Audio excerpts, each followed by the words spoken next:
إنا أعطيناك الكوثر فصل لربك Tahun وانحر 1999 rilis sebuah TV show di Al Jazeera di mana pendiri Hamas, Sheikh Ahmad Yassin, mengatakan seperti ini.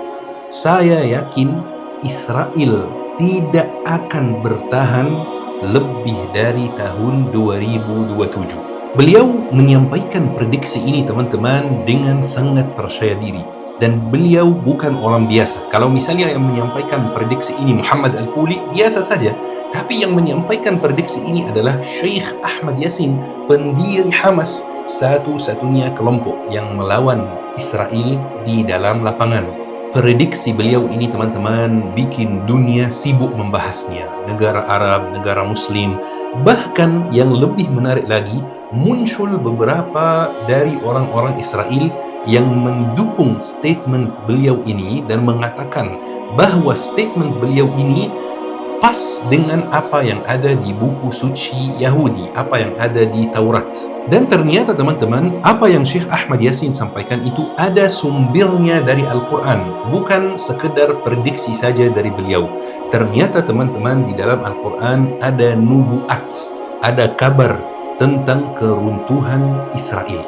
Tapi sebelum kita bahas nubuat yang ada di dalam Al-Quran, kita mau lihat sebentar seperti apa reaksi orang Israel, seperti apa pendapat orang Israel tentang hal ini.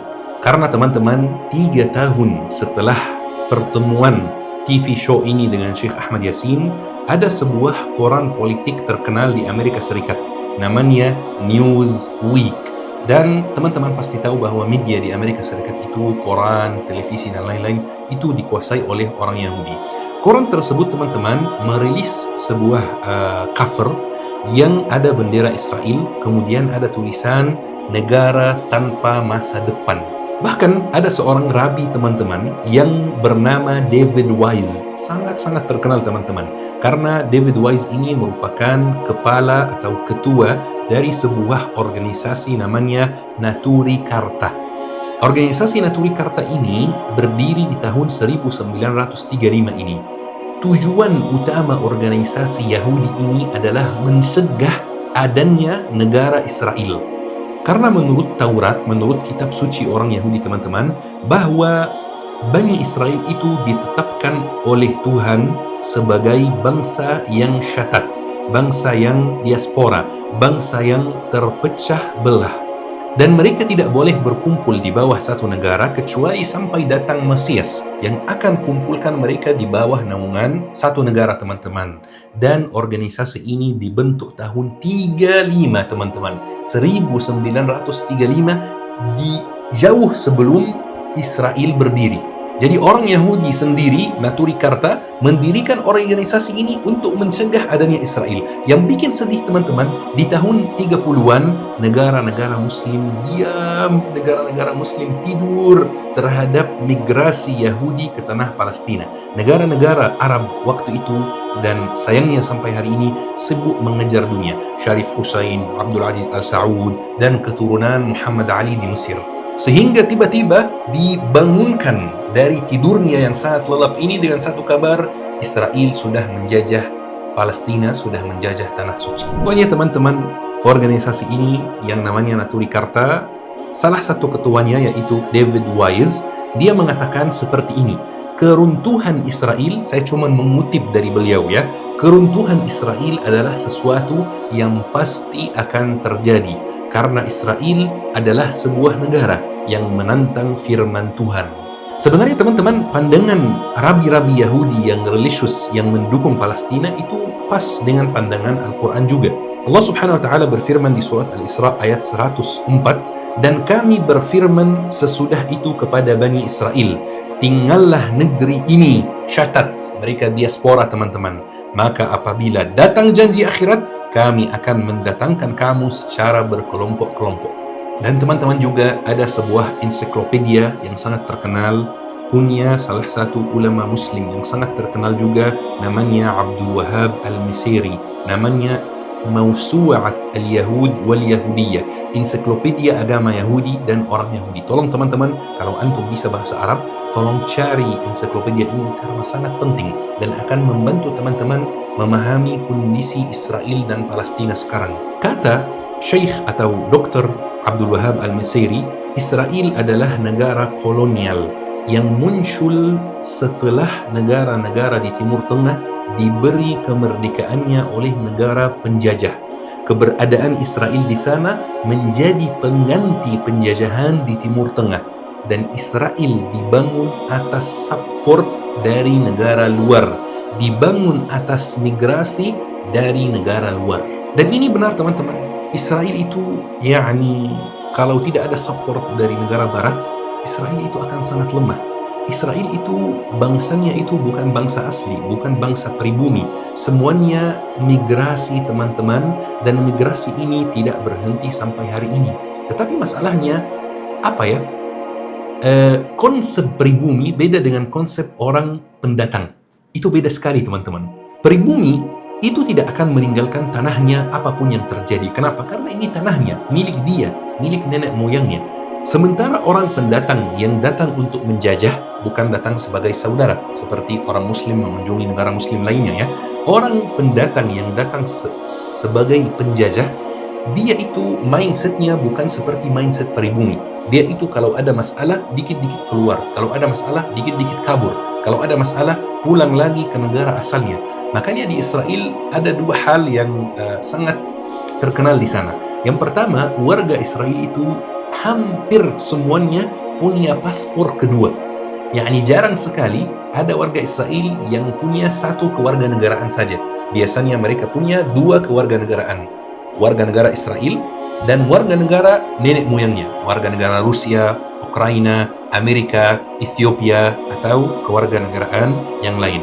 Yang kedua teman-teman, setiap kali terjadi perang di Israel, orang-orangnya kabur atau orang-orangnya mudik teman-teman. Sampai kadang-kadang pemerintah Israel memberikan perintah aturan kepada maskapai yang ada di dalam Israel, dilarang menerima penumpang warga negara Israel selama perang. Kenapa? Karena pemerintah takut terjadi perang, tiba-tiba Israel sepi, semua warganya kabur ke luar negeri. Beda misalnya teman-teman dengan warga Gaza yang diperangi, dibantai, didiskriminasi, diperkosa, dibunuh, tapi mereka masih bertahan. Mereka masih melakukan jihad ribat. Mereka tidak mau geser kemanapun, menjaga tanahnya karena mereka adalah pribumi yang asli. Dan yang lebih menarik lagi teman-teman, di dalam literatur Yahudi sendiri, mereka punya sebuah ketakutan yang sering dibahas oleh orang Yahudi dan orang Israel. Namanya la'nat al-aqd al-thamin, kutukan dekade ke-8 atau kutukan usia 80 tahun. Jadi teman-teman, orang Yahudi sangat takut pada kutukan tersebut. Apa maksudnya kutukan usia 80 tahun? Jadi ceritanya teman-teman, menurut orang Yahudi ya, mereka sepanjang sejarah, mereka hanya berhasil untuk membentuk 3 negara besar. Itu menurut mereka ya. Negara yang pertama adalah negara yang atau kerajaan yang di zaman Nabi Daud, Sayyidina Daud dan Sayyidina Sulaiman. Buat mereka Daud dan Sulaiman itu bukan nabi, tetapi raja yang kuat saja. Negara yang kedua, negara yang namanya Kerajaan Hashmonaim yang berdiri tahun 142 sebelum Masehi sampai tahun berapa ana lupa. Tapi pokoknya kedua negara ini runtuh sebelum tamat 80 tahun. Kerajaan pertama dan kerajaan yang kedua. Kemudian ada negara yang ketiga, yaitu negara Israel atau penjajahan Israel yang kita lihat sekarang. Yang mereka takutkan adalah Israel juga runtuh sebelum Israel tamat 80 tahun atau pas Israel tamat 80 tahun. Ini yang mereka sebut dengan kutukan dekade ke-8 teman-teman. Bahwa negara yang mereka dirikan itu runtuh pas usia 80 tahun. Dan teman-teman, kalau kita lihat-lihat, Israel akan tamat 80 tahun di tahun 2027 atau 2028. Mereka sendiri sangat takut teman-teman, karena mereka merasa terkutuk. Mereka merasa bahwa negaranya tidak akan berdiri, bertahan lebih dari 80 tahun. Ini bukan kata ana, ini kata orang Yahudi sendiri, teman-teman. Coba kita lihat kata mantan PM Israel. Anak kutip dari dia saja. Namanya adalah Naftali Bennett. Dia mantan PM Israel. Dia di tanggal 5 Juli tahun 2022 dia mengatakan, kami harus ingat bagaimana kerajaan Yahudi runtuh sepanjang sejarah 2000 tahun runtuh dua kali. Yang pertama karena konflik internal ketika kerajaan Yahudi umurnya 80 tahun. Yang kedua ketika umurnya 77 tahun dan kami sekarang mendekat abad yang ke-8 dan kami menghadapi ujian yang nyata. Apakah kami akan bisa menjaga negara kita?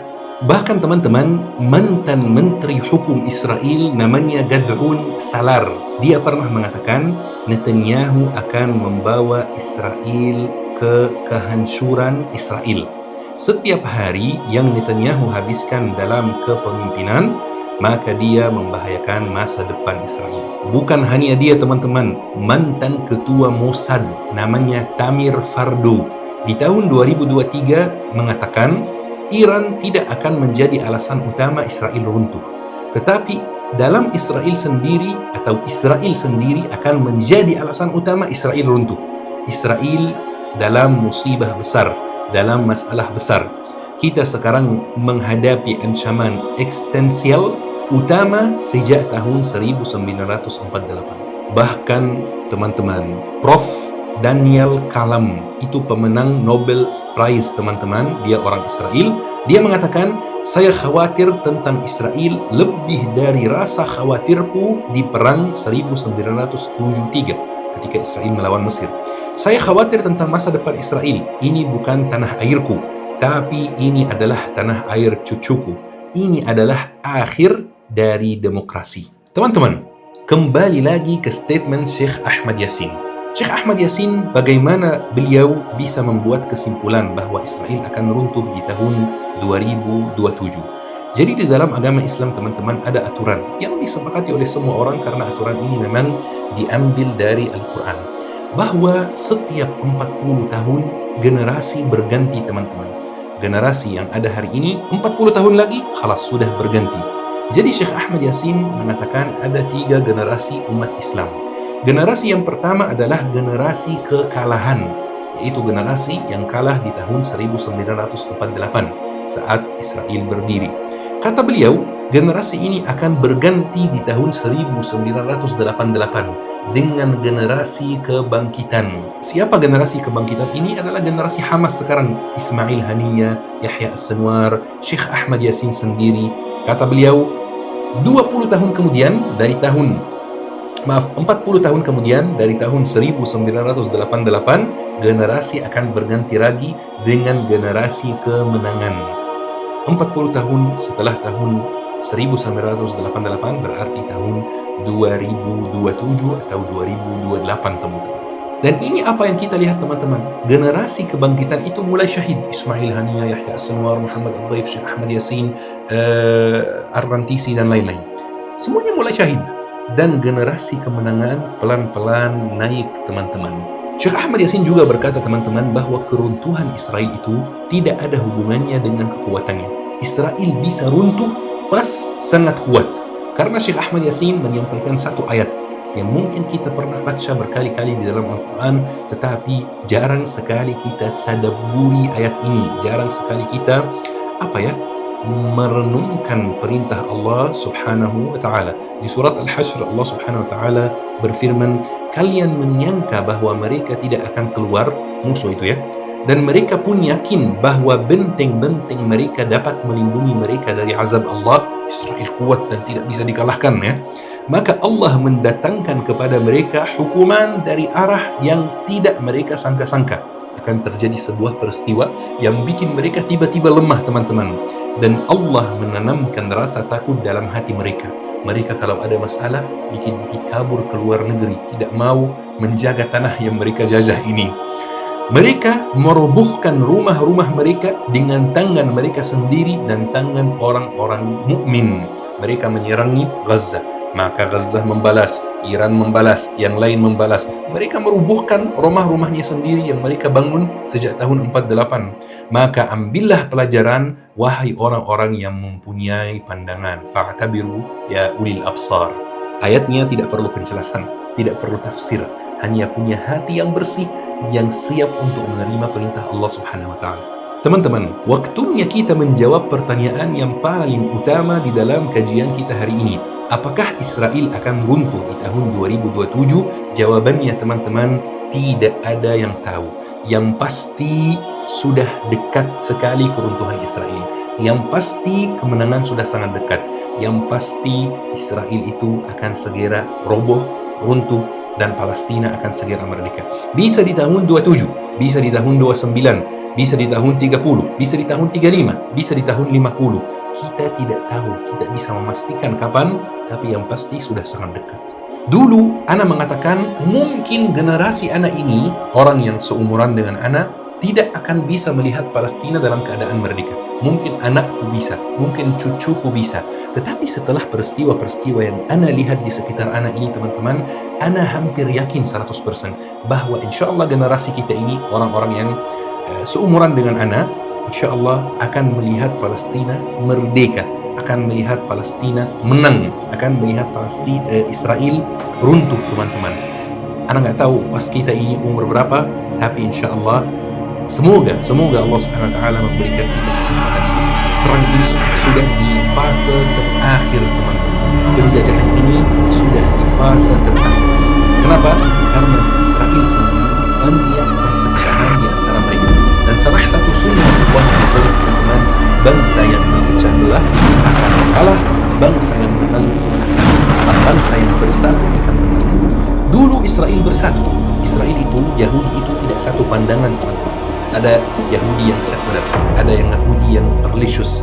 Tetapi mereka dulu bersatu, maka mereka berhasil untuk mengalahkan umat Islam. Dan mereka mulai terpecah belah lagi.